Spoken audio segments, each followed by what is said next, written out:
Okay. Hello, everyone. My name is Jared. I'm one of the team members from Podcast Movement, and we're real excited today to have Durin Gleaves. He's one of the product managers for Adobe, and so this is a really cool opportunity. Durin, why don't we start out with maybe just tell us a little bit of your background and then kind of what you're up to, and then I'm just going to kind of duck out and let you take it over. Sure, thanks. So I'm Durin Gleaves. I'm product manager for audio at Adobe. That's probably most well known to you, everybody watching this stream, as the creators of the application Audition. But it's also Premiere Pro.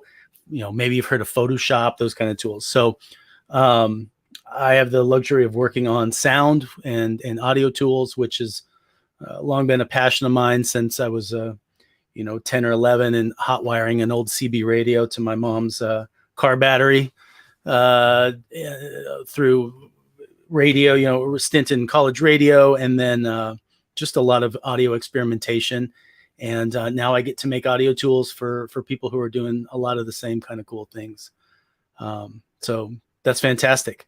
And I was really excited when you all reached out and asked if I'd be interested in presenting some best practices for new podcasters, especially under the umbrella of Creative Cloud, which is where my expertise tends to lie.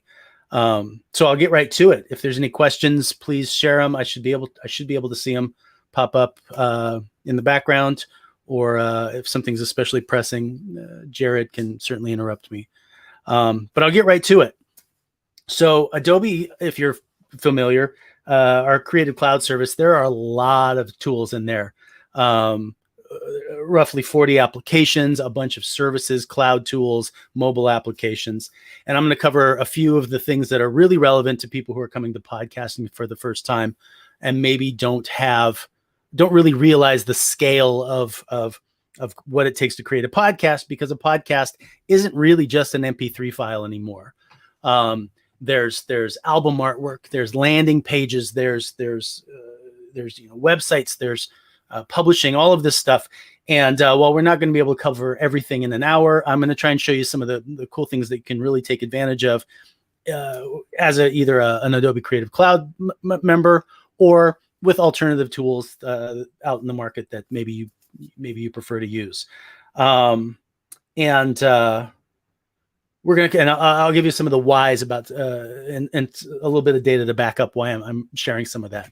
But I'll just jump right into it. So whether there's a lot of ways to record a podcast, whether it's it's a pair of AirPods right here and you're just recording on your phone, whether you've got yourself a little portable recorder like this Zoom, not the same as the online software company, which I'll reference in a minute, or whether you've gone all in, you've upgraded to something like the Rodecaster Pro, which is a fantastic piece of hardware.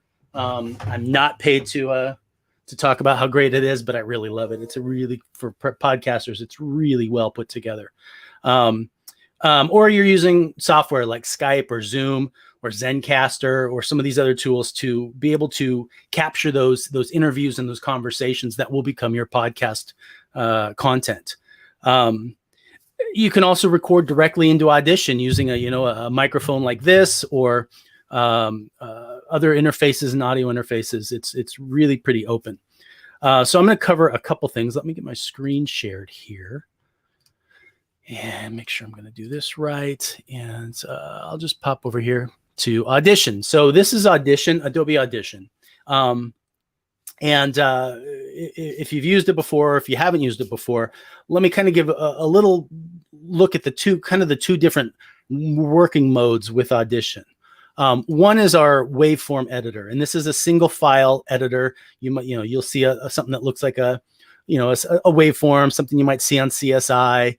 There's a couple different options about how to view audio and how to edit the audio, but really it's a way to record a single person, or maybe even two people left, on two different channels, but really just to record something freeform. And it's really just as easy as making a new file, and set it to this mode and clicking record, and we'll start recording what you're saying. And This is great, and this is where if you capture something on a device like the Zoom or an external device, and you bring it over to your computer, this is generally the first place you'll import that file to. So I'm going to open a project, but I'm going to show you one of the files in that project to kind of give you an idea of what I mean. So in this case, I'll actually show you the multi-track. You can see there's two participants, one on the first track and one on the second track. And if we kind of zoom in a little bit, and I'll right click and drag in the ruler to zoom in, you can see that when person 1 in the green is speaking, person 2 here in the purple tends to be politely staying quiet. Sometimes they may interject a or a yeah or something like that. But generally they kind of go back and forth.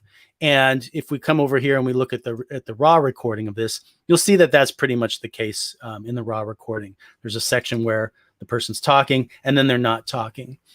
And one of the things I like to recommend for people who are just getting into bringing these recordings in is being able to start to do sort of a rough cut edit. And there's a couple ways to do that, but if you've got a raw recording, and if we're playing here and I'm listening to it, it's a mom thing. So I can kind of say, oh, so she said there, that's a mom thing. I might want to just do a little pre-work before I actually start editing my podcast and figuring out. A lot of times you'll come in with, an hour or even more of recording content, but you don't want to share that whole hour. You want to pick and choose the best parts. And so one of the ways that I recommend doing that is to come and listen to those sections, find the sections that are interesting that you may probably want to use or that you might want to use, select them just by putting your cursor at the beginning and dragging over, and then hitting M, which creates a marker range. And you can see when I click that, there's a new marker thing up here at the top. And I don't know if I can get my zoom working or not. Maybe not. No, it doesn't look like it. Oh, that's okay. So there's this new marker range at the top, and over here in the markers panel is a new marker, and it's called marker 01 by default. But if I remember listening to it, yeah, I mean, it's a new mom thing. It's a mom thing. So I'm going to just go over here and just click on the title and say it's a mom thing. A little something that's going to help me remember what was said or what that little section's about. And what's nice about this is if I ever come in here and I just double click that marker, it will automatically select that part of the file for me. So I don't have to try and remember, oh, is this the part that I wanted? Is this the part that I wanted? I can start to do it here. So if I listen here. But, I think that there's probably a few things.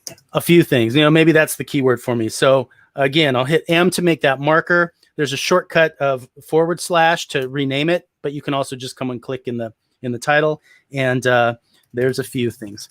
So I can start to do this with some of these. Maybe I don't want that one. Maybe I really like whatever is said during this period. So I'll add that and I'll rename this. And this was, I like this. I think that there are blah, blah, blah, something like that. Just whatever you can use as your own notes.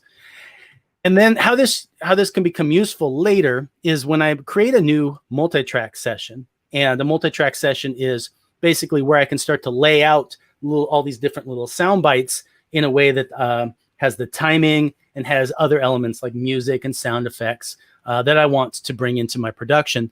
I can start to do that here with a multi-track session.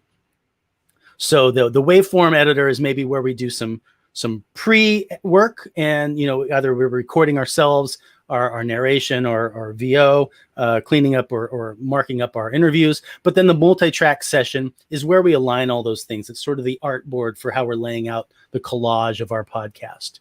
And for now, I'm just going to use the default settings. We'll go into that in a minute. But you can see now, if I was to just bring in this file and drop it into the track, it's the whole thing. It does. You can see the little dots around some of those selections I made, but I lose any of that context. And that's not what I want. Here in the markers panel, there's a button here that says show markers for all files. And if I click that, I can see those marker ranges inside of that file that I made. In fact, if I make a couple more for the other file in my recording, the other participant, and I name this one, there's a very good reason, something like that. And we come back to our multi-track project. Now I see those marker ranges for all the assets, all the files and recordings that are part of my project. And I can, because I've specified a selection, I've selected that time in that WAV file and made a marker from it, I can actually just bring that soundbite in and drop it by itself. So there's a few things. It's a mom thing. There's a very good reason. I can start to separate and lay these out how I like. And now I can move those little sound bites around. If I zoom in, I can adjust not only where they come in, maybe I want to start a little earlier or come in a little bit later. I can start to put in better timing between the two so there's not awkward long gaps. Or if somebody answered too quickly, I can maybe give a little bit of air between the question and the answer and make it sound maybe a little more natural, or at least flow with the style I'm looking for. All of these clips can also have fades, so I can add a fade in and a fade out, so I can get nice smooth transitions. I don't have to have suddenly, somebody's speaking very loudly, or if there's some background noise, you can fade it out rather than having it just stop abruptly. If you're cutting up conversations from the same person, and I'll do that with the razor tool here.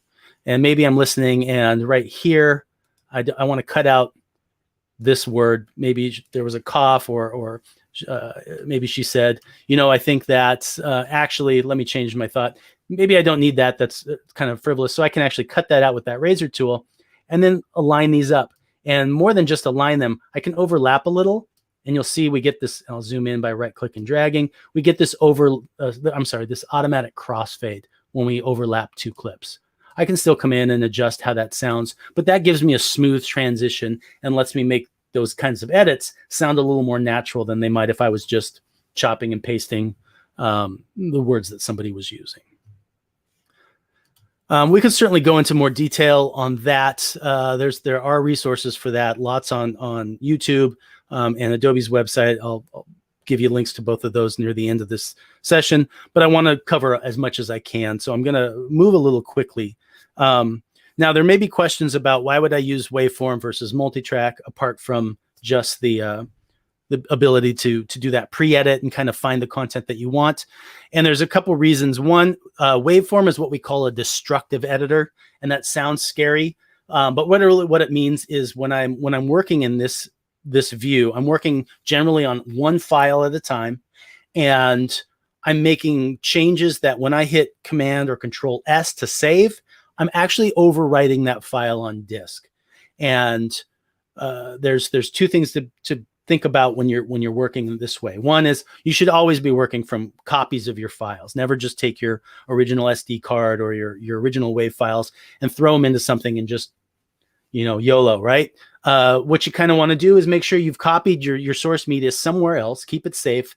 It's not necessarily something you might do in Audition, but there's always that possibility of hardware failures, hard drive failures, USB drives getting stepped on. I mean, if you were part of the pre-call for this session, you notice I just dropped a lamp, or you would have seen me drop a lamp on my floor and break it. So you never know when something unexpected is going to happen. So always work with copies of your files, but then you can bring them in and feel more comfortable about really exploring and getting creative and not being locked into a corner because you've made some changes you can't restore.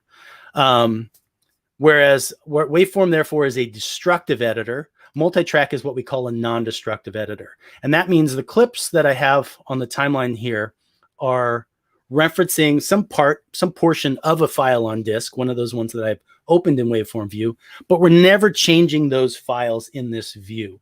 Anything that we do is layered on top. So when I say I want to add a fade to this clip here, it's a non-destructive fade that's I can go back and change as much as I want, anytime that I want. If I was to do that same sort of fade here in waveform view, we have those controls here, but you'll see that when I let go, that WAV file is now changed. I've made that change. So if I was to hit Command S and save this file, I would write that fade into disk, and I may not be able to undo it later.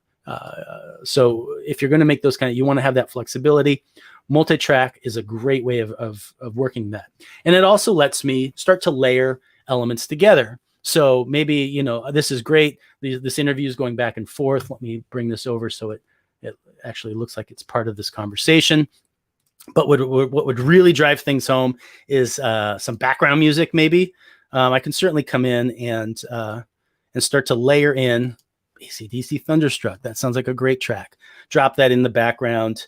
Audition will make sure that everything is the same file format and sample types so that nothing sounds too chipmunky or slowed down. And you can start to layer those sounds together. So in this case, now you would hear not only the dialogue in the interview, but the music behind it. And in this case, it's AC/DC. It's going to be loud. Maybe I don't want it loud. And this is assuming you have rights to use AC/DC or whatever piece of music that you're going to be using in your podcast. So then we move beyond the concept of editing, which is really just chopping up the bits and pieces that you want to use for your podcast, the content part, and entering the realm of mixing, which is adding those elements with other elements to create something that's bigger than the whole. And in this case, putting background music behind a piece of an interview. So traditionally, how this would be done was, let me make it a little more visible here, a little easier to understand. I'm going to put a couple of clips here. I'm going to shrink these down so that we can zoom in and kind of be working with a little bit more smaller scale. So the green and purple tracks up here are dialogue. They're the interview process between the two folks in my podcast, the host and the guest, maybe. And this yellow one in this case is my music track. Now, traditionally, what we do when we mix music and dialogue or narration is something called ducking, and that's when we bring the music down while somebody is speaking, and then when there's a pause or a gap between what they're saying, we bring the music back up. And then not only does it sound a little bit better, just tonally and culturally, but it also has the effect of sort of keeping the same general overall loudness level to the listener. Otherwise, you're going to have, when somebody's talking and there's music, it's going to seem louder. And then when the music's just playing by itself, it would seem quieter, and then it's going to get louder. And that can get, while it can be used to dramatic effect, it can also get kind of fatiguing and tiring and jarring to listeners. So what we do is something called mixing, and that's really adjusting the loudness level, the gain, the volume of each of these different elements so that they sound balanced, and so that the parts that we want to stand out, the dialogue, stand out and are clearly audible above the parts that we don't necessarily want them to be front and center, the music in this case. So traditionally, this might be done by editing what's called keyframes. And so you can see there's this kind of yellow line. Maybe you can see that over the screen share. And in Audition, you can kind of just click on that line to drop keyframes, add other ones. And then as you move those around, that will adjust the volume down, the volume up. It gets louder, it gets quieter. You can see there's a little tooltip next to the cursor that kind of shows you what's going on. And you might align that with where your dialogue starts and ends. But as you can see, it's a very kind of a cumbersome process to do it manually this way. And it's prone to error. I got to make sure that this is exactly the same, and I got to align this just right. But what happens if I need to nudge this clip over? Now I got to come and move these keyframes. So it's very prone to a lot of busy work and prone to errors. I'm going to undo all of that and show you a better way. And that's through something Audition has and called the Essential Sound Panel. And it was a way of taking complex editing and mixing tasks in a multi-track environment and making them simpler, abstracting them a little bit, but still giving you the power to customize or even learn the in-depth, the effects and the techniques that are used. And I'll show you what that is, how that works right now. As I mentioned, I have dialogue clips, music clip. I might have sound effects, and I might have ambient sounds. I might have something like a coffee shop, an outdoor coffee shop, lots of glasses clinking, people talking, cars, whatever environmental kind of feeling I want to give my podcast. And all of those elements are, while they're all sound, they all tend to be treated a little differently. And so dialogue is, you do different things to dialogue than you would do to music. You would do different things to music than you would do to a car driving by sound effect. So how we work around that with the Essential Sound Panel is you select your clips of a particular type. In this case, I'll select my dialogue clips. And in the Essential Sound Panel, which is here to the right, and if it's not on your side, you can always come and click Window Essential Sound panel to open it. I start by tagging those selected clips as one of those types of content. Right now, Audition isn't smart enough to know that, oh, these are dialogue and this is music and that's sound effects. So we have to tell it what's what. So I select those top two, or those 2 tracks of clips, and I tag them as dialogue. And you see that now I have 4 groups of things that can be done to dialogue clips. Likewise, let me unselect and I'll select my music clip, and this one I'll tag as music. And you can see now I have just 3 different groups, and they're slightly different, different things that I can do to them. I'll go back and start with the dialogue. So if I have nothing selected, but I've already tagged some clips, now I can quickly reselect them all just by clicking the tag that I want to select. And you can see that selected all those green and purple dialogue clips. And now I have some options.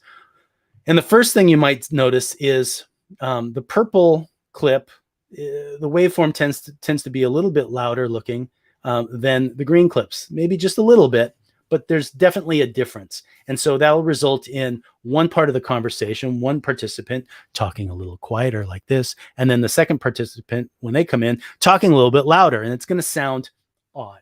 Now I could come in and adjust the gain of these by hand, which may be fine when there's only these 4 clips. But if you've cut it up and there's 100 clips on the timeline, that's another place where you're going to be prone to error. It's going to take a lot of time. And if you want to make changes later, it's going to be kind of a pain.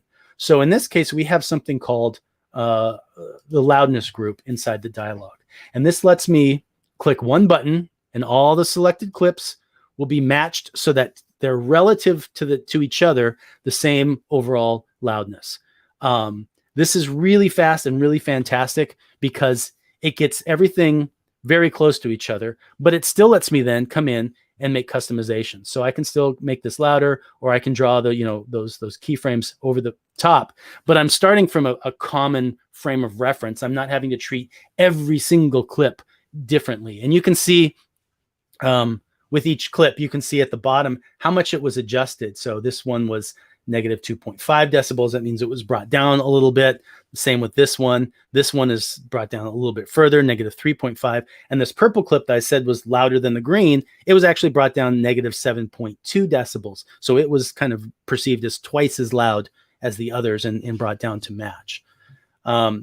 If nothing else, if you do nothing else, auto match loudness will at least get things balanced. And so if you're in a hurry and you've got to get this podcast or this mix out there published in the next 5 minutes or you're fired, this is a great way to just make it sound a little polished. But certainly if you have more time, there's other things you can do. The next section down is our repair section. And that lets you do things like reduce noise, maybe low frequency rumble. If you were set up your Zoom recorder in a bar or restaurant to interview somebody and you happen to be next to the refrigerator or the air conditioner, that can help de-hum, de-ess, reverb reduction. If you were in a room that had some reflections off the walls, it won't do magic in every situation, but it can save some recordings that might otherwise sound like they were recorded in a big empty room or inside a metal tank or something like that.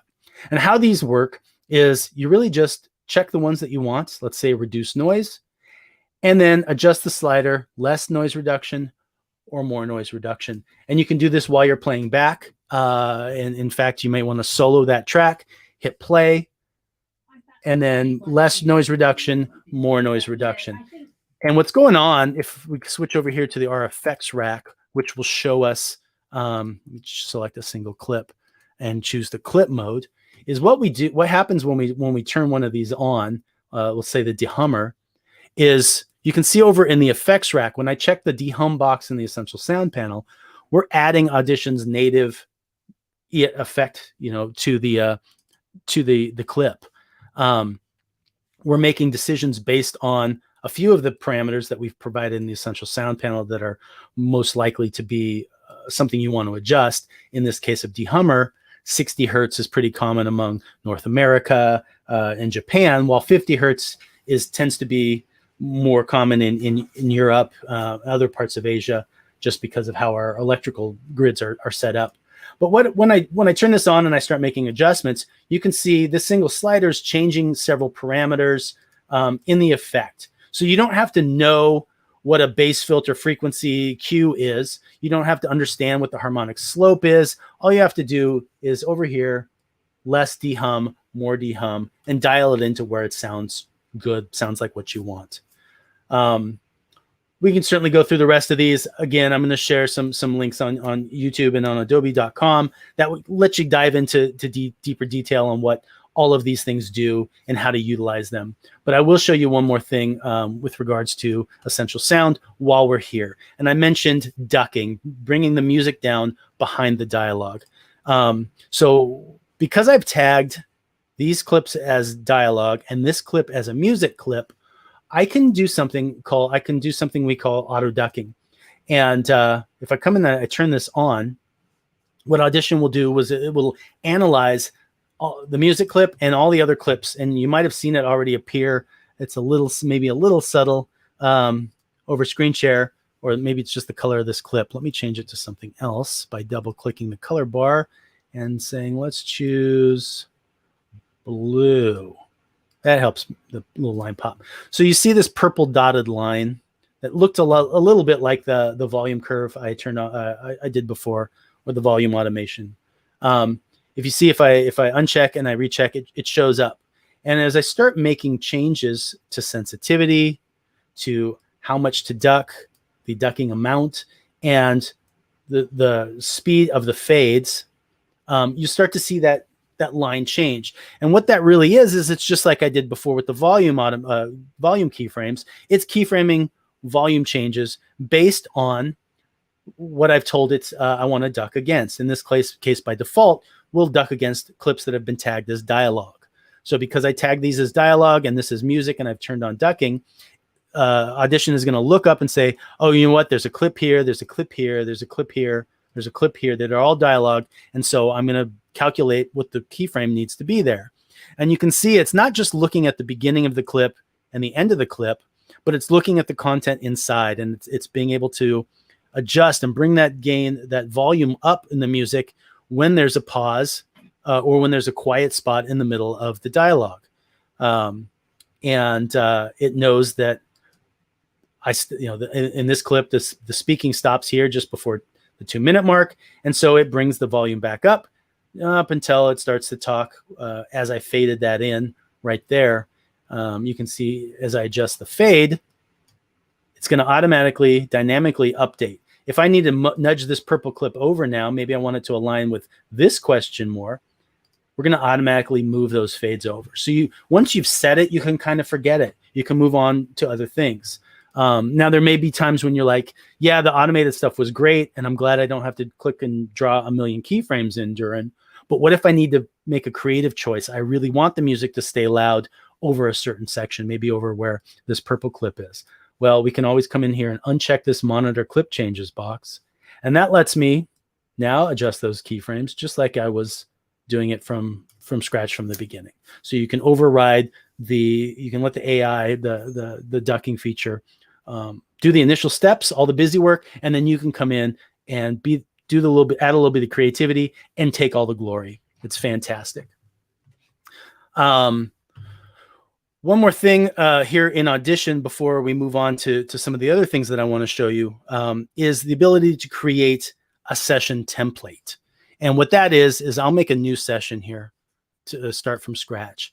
If you're making a podcast and you tend to find your groove, you tend to have the same sort of format. It's always going to be me as the host.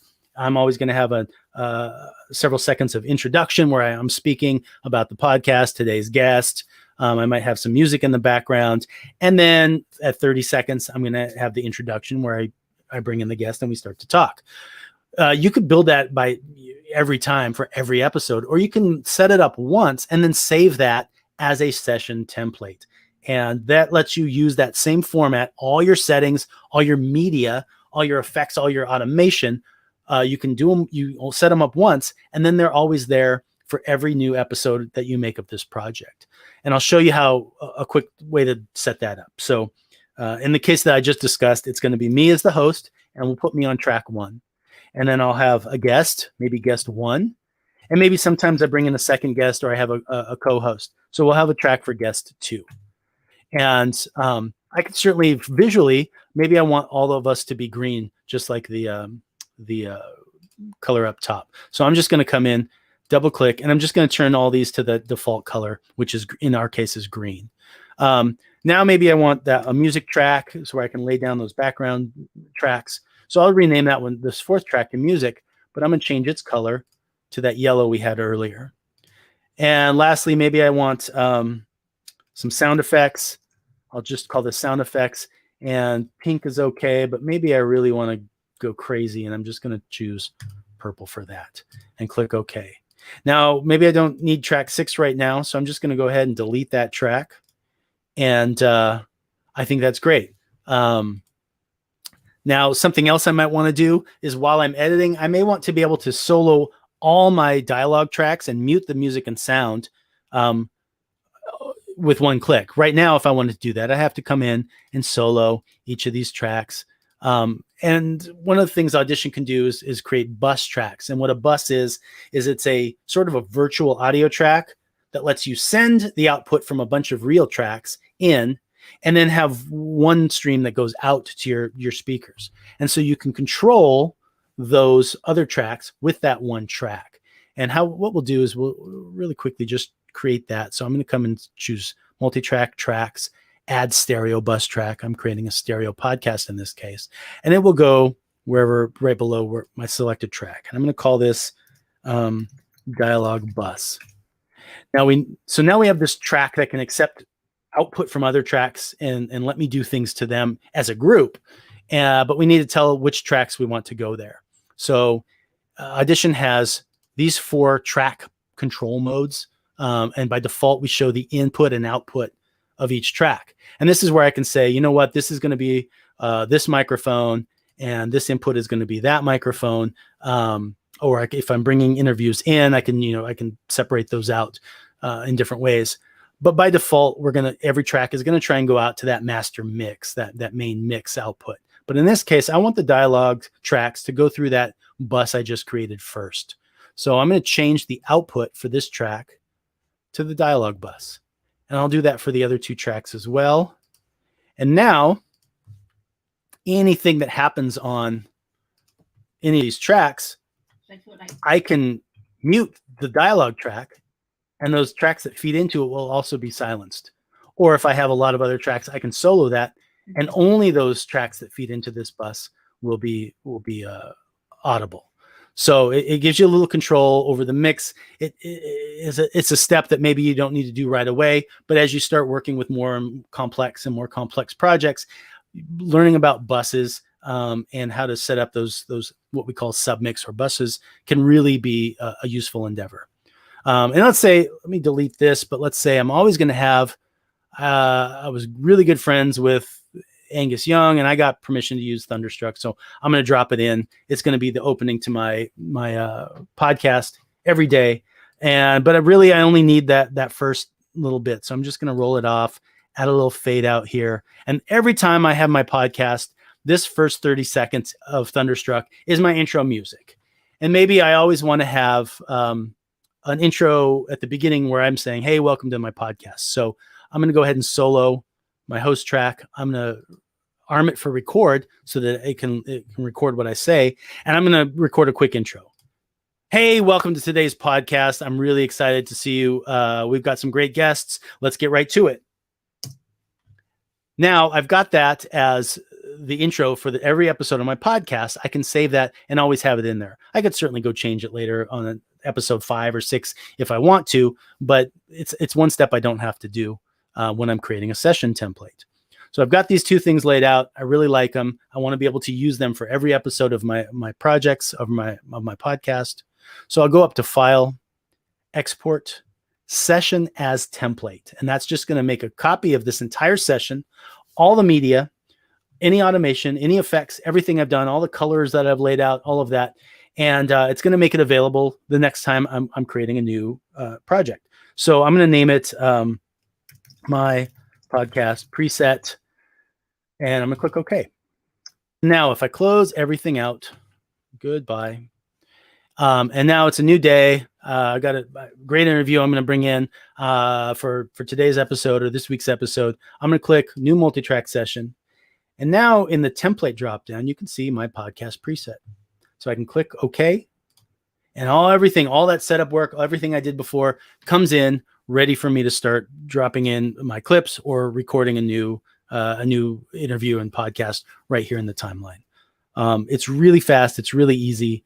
And session templates, they're an underused gem that can really save a lot of time and give you that consistent output, that consistent experience of what your podcast sounds like, and make it a lot easier. Sometimes it can be daunting to get started. You're going through the same routine all the time, and if you can automate as much of that as possible, so much the better. Let's say I've got a great podcast. Let me open something here, and I'm ready to create something. I want to get this online. I want the world to hear my podcast. However you've mixed it, whatever you've done. Generally, the first step is to create a new single MP3 or some sort of file from this project. So the quickest way to do that in Audition is to come up to the multi-track menu and choose Mix Down Session. And that's going to combine all the tracks and all the effects and all the automation that we did into a single new file. Now, this, you saw there was no editing, so I'm not going to horrify you with playing this back and listening to it, but just know that this is our finished file, our almost finished file. We can still do additional things to it to prepare it for delivery. And one of those things we might want to do is, if we're uploading, depending on what we're uploading to, is make sure that our overall loudness is matches the requirements for our delivery platforms. So Spotify has one level, Apple has a different level. If we're publishing to some other platforms, they may require different loudness levels. And that can be a little confusing and daunting to somebody who doesn't really understand loudness, but I'm going to show you how to cheat the system. And so I've got my recording here, and I'm just going to drag that into our match loudness panel. If you saw, I clicked Window, Match Loudness, and it opened up down here.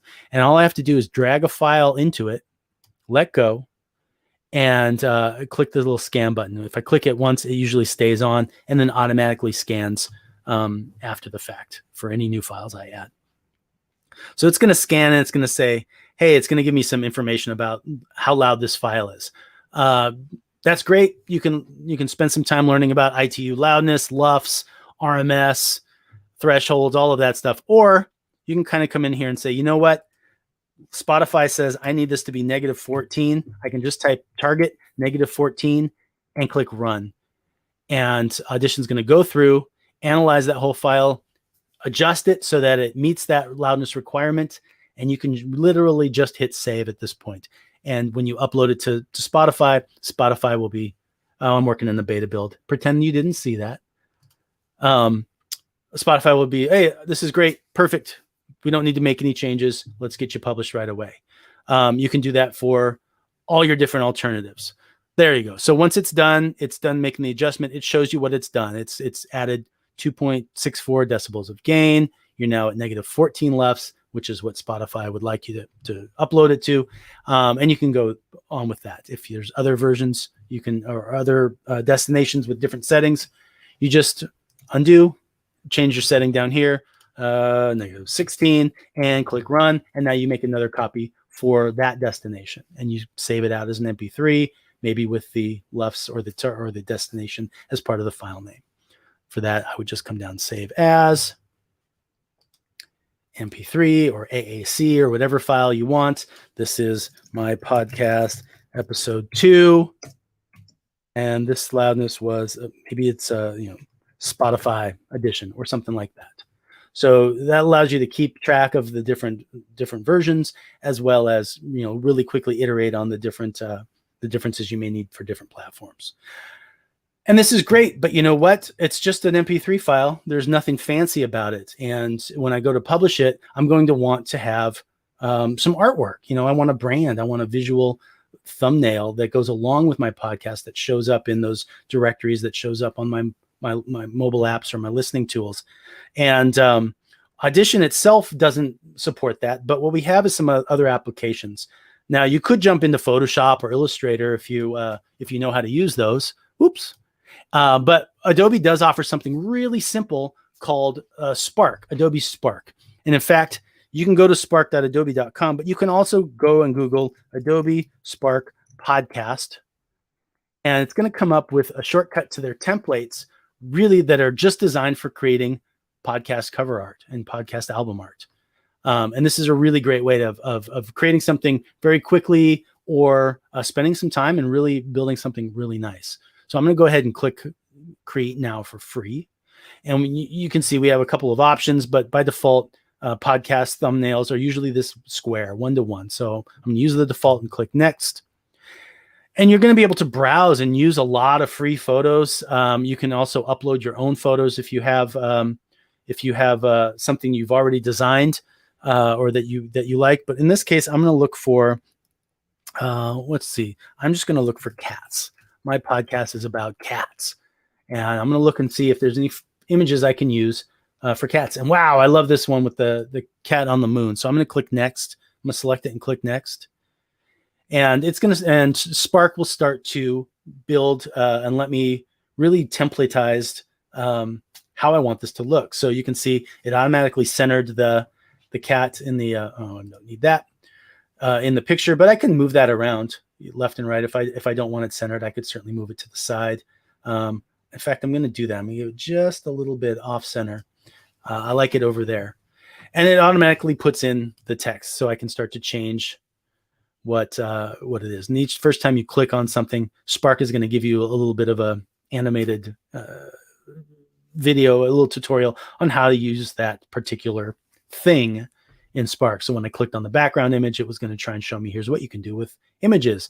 In this case, I clicked on text. It's going to show me what I can do with the text. So I'm going to double click, and I'm going to change the name to My Podcast About Cats, and click Done.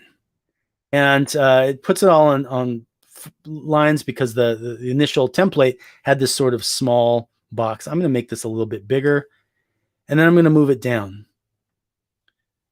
And I do like that sort of gold. Whoops. I do like that sort of gold color, but let me see if there's other options here.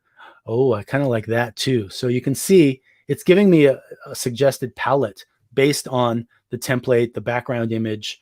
And I can really kind of get in there and play with the palette that was sort of professionally designed, but I still have full control. If I want to say, no, you know what? I want that bright green. I can do whatever I want. It's that flexible.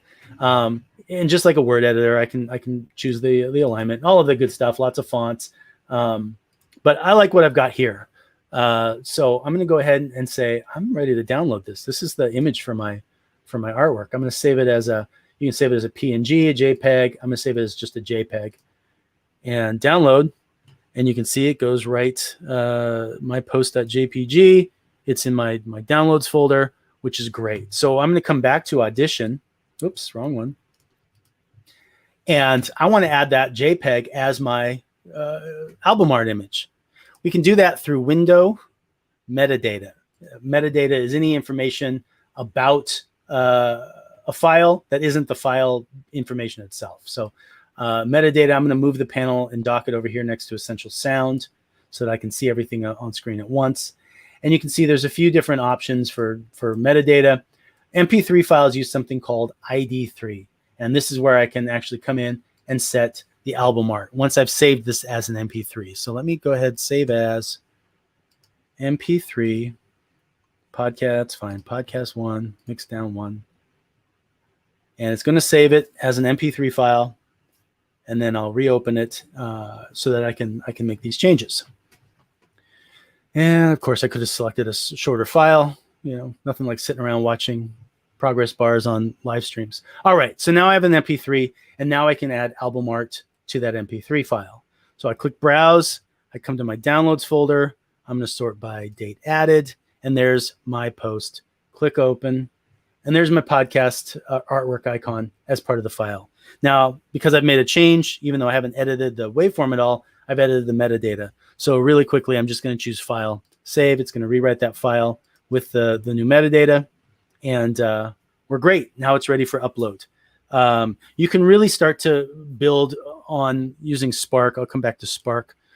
Around this, you can start to build a lot of different assets and elements that conform to your brand identity for your podcast, but that you can use on plenty of other projects as well. So maybe you're going to want to start posting your story to Instagram or Facebook or anything. You can really start to use these templates that get you there very quickly.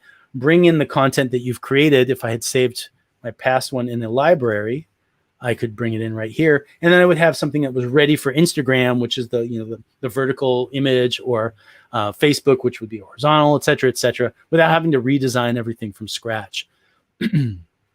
Now, I'm going to share something before this third part that may come as a surprise, this is when you're getting ready to publish your podcast. Of course, you want as wide an audience as you can get. I want it on everything from Apple iTunes and Apple Podcast to all the way to Spotify, to Amazon, to Libsyn. I want it available on all the smaller hosts and apps that are, bespoke apps and things like that. Where am I going to get the biggest impact? And what do I need to do for those? So this was a study that was done by the University of Florida and Futuri Media about 2 years ago. And it found that the platforms that most listeners consume podcasts and discover new podcasts, which isn't referenced in this slide, is YouTube by more than 2x. That YouTube's discovery platform, its automated playlist and system, and its audience size is so big, so large, that most people discover new podcasts that they weren't setting out to look for specifically on YouTube. Which is pretty exciting. It was just pretty interesting. It's a great platform. Obviously, it's free. It's there's lots of material out there on monetizing your content and promoting it. But what YouTube has different from all the other podcast platforms is YouTube requires a visual element. It requires, if not a video, at least something visual that's part of your upload. And that's interesting, and that adds a new a new hook into what we're trying to do. So I created this podcast mixdown. I'm going to reveal it in Finder so I know where it's at. There it is. It's right in my documents folder. And I'm going to show you how to take your MP3, your podcast, your audio only podcast, and now create a YouTube friendly video that you can just simply upload and be able to cross promote your podcast and find new listeners on YouTube really simply. Unfortunately, Audition doesn't allow me to export this directly. And so I'm going to show you another tool called Adobe's Premiere Rush. And you might have heard of Premiere Pro, which is our very high-end, broadcast and film friendly video editing platform. It's fantastic. If you want to dive into and learn that, all more power to you. It's great. Rush is a very approachable, user-friendly video platform that was really designed for social video creators. And I'm going to show you how to use Rush, which you can do either on your desktop or on your phone or on your iPad or your Android device, and to create that video version of your podcast. So I launched Rush, and I'm going to create a new project for this. And how Rush works is you start to create the project, but you also bring in your media at the same time. So I'm going to come down and name this project My Podcast About Cats, Episode 1. Click OK on the little helpful pop-up. And now it's telling me select my media to create my new project. Well, there's a couple ways I can do that. But really, I'm going to come in here to downloads and or to documents. Can I search on my my podcast mixdown 1? I'm going to create that. And that's going to it's going to place that audio on a timeline. Now it recognizes that it's audio, and so it puts it on the audio track. But right now I still have no visual element. So I can open up the assets folder. I can go back and search for some more assets, or in this case, because I opened it up before, I can just drag that My Post JPEG right into that project assets. It imports it, and now it's an image, and I can just drag it right onto my timeline and let go. And Where did it go? Why don't I see it? What did I do? Oh, I created a new sequence with it. Let's come into that. Where's my sequence? Where's my... There it is. Where did it go? Oh, there it is. I see. It puts it at the beginning helpfully for me. So, and bumps everything else forward. So, note to self when doing this demo in next time, put the image in first and then bring your audio in. But it's easy enough to just drag this back and now we're there. And this is great, but by the default, it only brings those still images in for about 2.5 seconds. And you see it's scaled out. I can't see what I'm doing. So over here on the right side are the different controls that can be used to manipulate elements of the timeline of the project. So in this case, I really want to change the scale. And I can keep the defaults because I need to just shrink the whole thing down. So I'm going to change the width until my entire podcast image is in there. If I wanted to, I could certainly adjust where it sits on the screen. YouTube has a support for widescreen video, so I could make it a little more interesting. And this may allow me to bring in other elements later if I want to get fancy. Maybe I want a scrolling transcript on the left side, or I want to be able to have a slideshow showing off photos or links for whatever's being discussed in the podcast. I can certainly do that here with a little forethought. By using these transform controls. And then as I want to extend this image across the entirety of my podcast, I can just grab the edge, just like you would with a clip in Audition, and drag it out. So I'm going to zoom all the way out, get my whole podcast in view, and you can see that's pretty long. So I'm just going to come in here. Oh, nope, I got to zoom in a little bit further because we got in too close. Zoom, drag it all the way across, drag it out, drag it out. And there may be a faster way to do this. I'm not sure. I may be able to just set the duration in the properties, but right there, I don't have to. We went right to the edge. Podcast goes, and we're good. So, whoops, let me come back to Rush and zoom all the way out. So there we go. My podcast is ready to go. I've got this video. Now I can come down to File. Oh, I don't need to save it. We automatically save it in the background. But here's the thing. Now I'm ready to export it, right? I want to put it onto YouTube. I use the share button here, and that lets me either save it to my hard drive as an MP4 or some other video file format, or publish directly to YouTube, maybe directly to Facebook. And as I click each of these, I can sign in with my credentials for my podcast or my account, and we'll actually automatically render your video and your podcast video, upload it to YouTube, and publish it with the settings that you select whenever that pop-up box gets around to getting my sign-in information. Like always, you can twirl this down and choose some custom settings if you want to adjust how that's going to come across to YouTube. But it just gives you that really simple pathway of being able to publish a video version of your podcast after the fact to these platforms without having to jump through a bunch of hoops. I know we covered a lot. Before I go back and see if there's any questions, I did say I was going to show a couple of things. If you're a fan of learning by YouTube, I highly recommend going and searching Music Radio Creative and following Mike Russell. Mike Russell's tutorials about audio production, podcast production, making jingles, mixing things together, cleaning up problems, using Audition.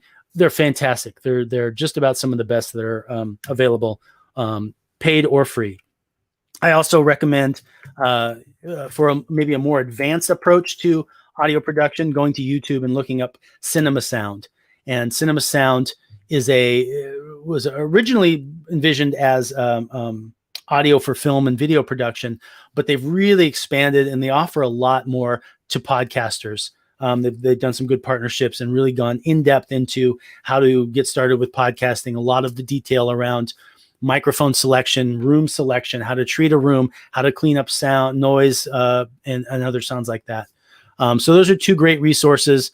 You can always go to inside Audition or Rush. You can always come up to Help and go to the Adobe Audition Help website. If you have questions or you have feature requests, I'll always recommend that you come down to help provide feedback. And that brings you to a website we call User Voice that allows you to submit or vote on questions, problems, requests. And we usually try and answer that really quick. And one more quickie thing you might have noticed this: download sound effects and more.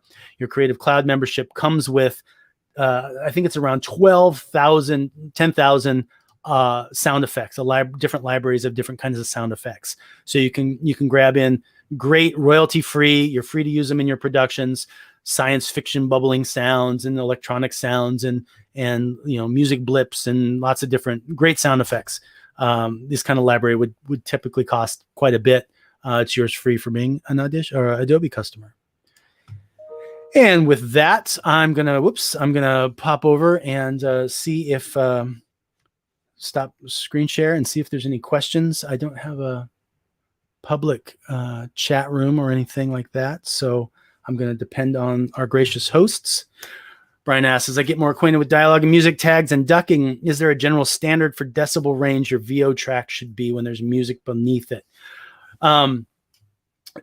Honestly, the industry itself is sort of shifting from a fixed decibel to the loudness units of measurement.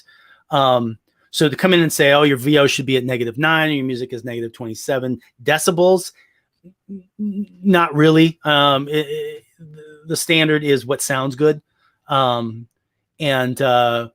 with things like the Essential Sound Panel, we've made some assumptions on what general standards should be. In some cases, those may be a little conservative, so the music may be quieter than you like, or the dialogue may be louder than you wanted or quieter than you wanted, because we follow certain broadcast industry standards for loudness in those cases. So the short answer is not really. Long answer is there's general standards, but again, it's really flexible. So what you put there, -9 for VO and -27 for music, is pretty kind of common as like a good starting point, a good starting place. But again, it's going to be dependent on the type of music. -27 for an orchestral chamber piece is going to be very different from -27 decibels of a Metallica song. And so you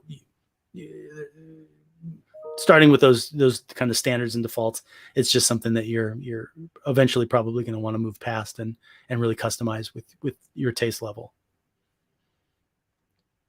Georgia asks, once you start to have a ton of clips on multiple tracks, is there a way to insert a clip at minute 2 that will automatically adjust all clips without unsettling everything? Sure. That's called ripple. To automatically insert, I see what you're asking. Sort of. So let's say I have this split into a bunch of clips here, and I want to insert a little something from, let's see, from this mark, and we'll come back to multi-track. I want to bring a little something in, or maybe I just want to bring that little snippet in.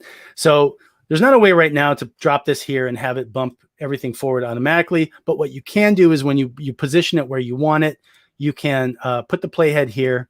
There's some different commands for doing different things. One of them is selecting all clips forward in either one track or all the tracks. So in this case, I can say select all clips to end of track, and it's going to select everything forward, and then I can bump this forward to match the duration of what I just what I inserted. It's not as elegant as I think you're asking for.